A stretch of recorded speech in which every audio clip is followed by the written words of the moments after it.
আসসালামু আলাইকুম। আশা করি সবাই ভালো আছেন। নতুন একটি শর্ট ভিডিওতে সবাইকে স্বাগতম।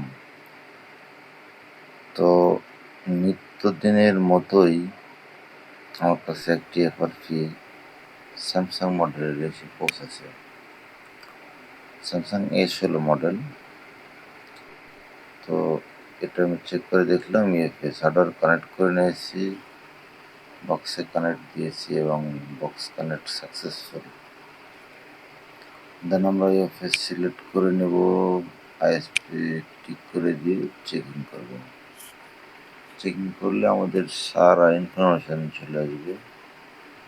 তো যখন আমাদের কাছে ইনফরমেশানটা পৌঁছে যাবে তখন আমরা দেখতে পাবো আসলে কী অবস্থা।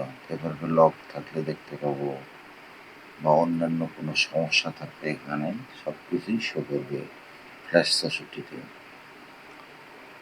তো এফএস এর ইনফরমেশান আসছে, পার্টিশন শো হয়েছে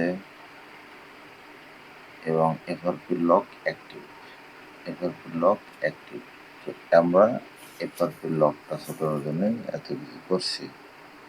তো এখন আমরা জাস্ট সেকেন্ড ট্যাবে এফআরপি ক্লিক করলে পারমিশন ট্যাবে ইয়েস করে দেবে, দেন আমাদের এফআরপি চলে যাবে।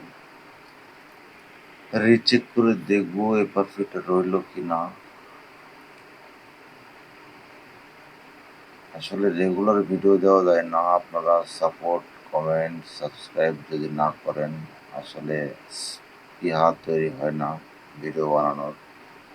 এনার্জিটা অ্যাকচুয়ালি ঠিকঠাক থাকে না। সাপোর্ট করলে ভালো লাগে।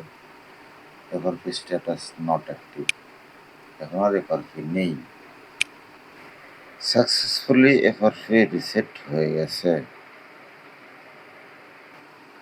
ভালো থাকবেন সবাই, আল্লাহ হাফেজ।